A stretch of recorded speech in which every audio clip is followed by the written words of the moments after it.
Greetings, ladies and gentlemen. It's the night after the night before, I think? Regardless, we raided normal, and we killed ourselves a lizard chicken. So let's get into it. Now yes, we are talking the continued adventures of Grimdisco, our Shadow Priest. From our not having a clue at all how to play, we have built our UI, tried to learn and understand the rotation, we've constructed macros to aid us in button bloat, but also to aid us with combining useful abilities together. And of course, all the time, trying to learn how to become better and put all these things into practice. Are we perfect? Dear God, far from it. But we are certainly a lot better than when we started out. And sometimes when you have these moments of doubt when you're playing a new class, it's important to realise how far you've already come. Sure, there's a long way to go, but you took the first step, and that's important. But enough of all this philosophizing. Let's get into the logs. That's why we're here. Now, for those of you unaware, we have the ability in World of Warcraft to do what's called advanced combat logging. If you didn't see my previous video about this, first of all, you need to make sure you have advanced combat logging ticked in the options menu. Then you want to get yourself some sort of logging add-on.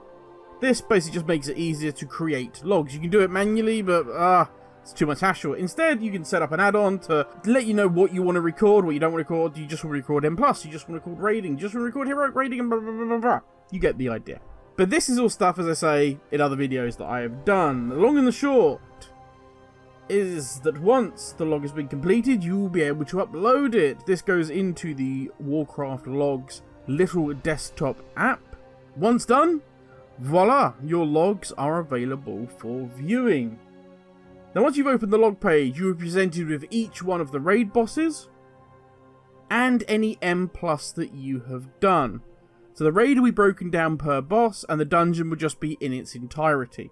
So let's go ahead, without further ado, and click on the first boss. Now one thing that is different between M+ and raid log is performance by item level. This only appears when you're doing raid. In M+, I believe it's against the key level. Now this tells us, when we're looking at raid, how we're doing against people who have a similar eye level as us. That's important. What we want to avoid is being in the grey area. We do not want this number to be grey. That means we either died, we DC'd, or, yeah, we got carried. Next, we have green. This says, hey, look, you did your job, but you can do better. Blue is, hey, job well done, you understand your class, time to take a deeper look and see how you can push yourself that little bit further when you get into difficult situations. Purple is very good job, you understand your class and how to perform at a decent level. Then you have the gold tiers, which is basically your walking embodiment of the God Emperor. This is when you're able to just bring everything together. You're fantastic at understanding how your class works, and you have the ability to adapt to whatever is happening around you. And you can still perform at your very, very best. If you perform at this level, what the hell are you doing watching my videos? Go and apply to some ridiculously high top rated guilds. They will love you. So based on that, we are looking for green to blue passes. That's our base level for this. And as you can see, first boss, Eranog, we got a purple 82. This is good. And is actually way above what I was expecting. Am I happy about it? Very much so.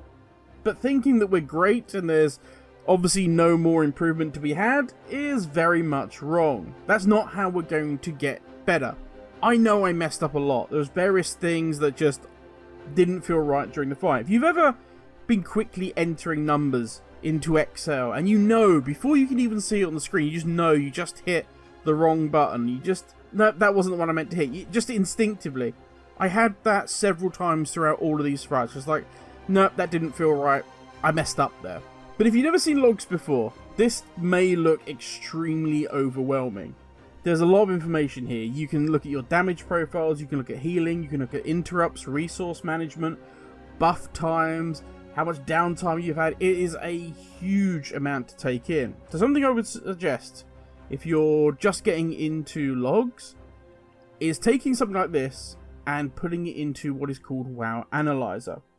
This will take all of this log data and it will analyze it for you. Yeah, the name kind of said that. And basically what it'll do is give you hints and tips and guides to how you can do better.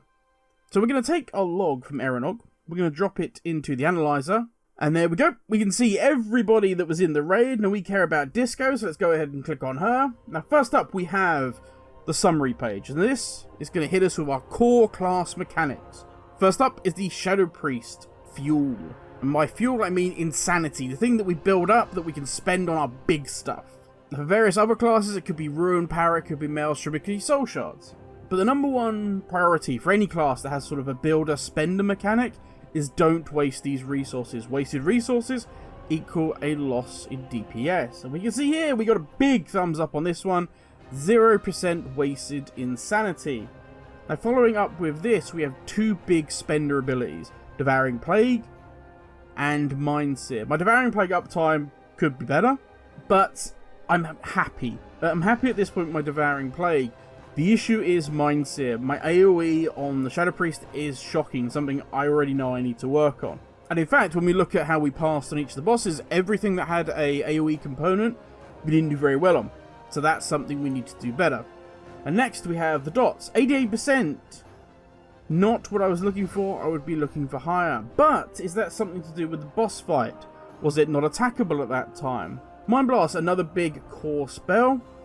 As we can see, we only achieved 59% efficiency. We must do better.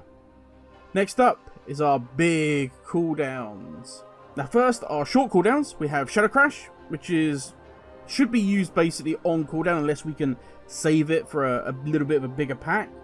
And pretty much we used it on cooldown, and I will say we did not use it efficiently. We were hitting sort of 1, maybe 2 targets. We could have waited, we could have lined it up better. And the next one we have Mind Games, which was good. We did well with that. Used it on cooldown. I will say as a side note here, this spell is really growing on me. Major cooldowns. PI used pretty much on CD. Also, we used it on an ally. If you're using Twins of the Sun Priestess, means that if you give PI to a friend, you also gain it as well. So give it to a friend. Dark Ascension, which is going to give us a nice haste buff. This is one of the big ones that I just knew. I looked down, I was holding it for PI, and then realised I'd completely messed up, because we could have put a whole extra Dark Ascension in, and yeah, that's really bad to miss that out. We have Mindbender, we used it 3 out of 4 times. Again, not good, we could definitely do better there. Last of all, we have proc usage. Did we waste our proc? Shadowy Insight, we wasted 1 out of 9. Okay, we can do better. Mind Devourer, we were on point. Mind Flay, Insanity. We cancelled a lot of ticks. Now this could be mostly due to bad positioning. It could just be due to somebody running something over our heads. And again, we'll get back to that in a little bit. Now there is a lot more information here. You can actually go and look at what makes up this overview. In the statistics page, you can look at resource management, cooldown usage, basically more detailed views of everything we've just looked at. And of course, timeline. A timeline's interesting because it's going to show us the duration of the fight and everything we did throughout it, so we can see where our downtime was. But there's a better way to look at this. And it's the reason I've been going during this video. Oh, we'll talk a little bit later about finding out maybe the boss was immune from damage. Maybe I had bad movement, positioning. That was what was to blame for my failed cast, or the fact I had abandoned ticks. We can watch, or rewatch, the entire fight. Now yes, we could have of course recorded the fight while it was going on, but that is going to start eating into your hard drive space, trust me. I have 3 terabytes of video storage and it's almost full, and we need to get more. But thanks to Warcraft logs, this needn't be an issue. If we Alt-Tab back into Warcraft logs, on the top right here you will see a number of options. Normally, you'll be on Analyze. But for this, we want to click on Replay. And yeah, you kind of guessed it. This allows you to watch a full replay of the entire encounter. Now, I like to do this a lot with M+, either looking at our own runs to see where I messed something up, how did we pull something that we didn't intend to pull, those sort of things, so you can learn and become better. Also, I like to watch other teams' runs where they've done something really interesting, or just where I don't understand. I can watch theirs and learn from it just by watching the replay. So if we pull up our Aeronog replay, we can select ourselves, and then we can follow our actions and our movements throughout the fight. Adding in the knowledge we've just learnt from WoW Analyzer, we're able to see why we were cancelling casts, why we allowed dots to drop. Could there have been a way we threw something out on the boss just as they're running off, so that stayed, so we could just add that little bit more DPS in? Did we position ourselves badly? Simply, what could we have done better? Now, this may be something that we can then lead into tweaking our UI to help us out. Do we need to change our macros or our alerts? And at its core, it's just things that I need to change and do better. Now, if that means heading back to target dummies, then so be it. Until these changes become just natural instinct, they become second nature in your playstyle. But that's enough for me. I have been going on for a while now. For those of you that are interested in the rest of the passes from each of the bosses, here they are on the screen. It's interesting to see, as I said before, how where the ads have come in and all of a sudden my pass has lowered, or if it's heavy movement. That's definitely a player skill issue, and it's something that I need to work on. And hopefully when we go back into Raid and we do another video where we look more detailed into my passes in particular, to see how we've improved or where we've gone backwards and the things we need to look at. But those are all things for the next video. But thank you for watching. Stay safe. I hope this has at least helped a little bit for you getting into looking at Warcraft logs and WoW Analyzer and things like that.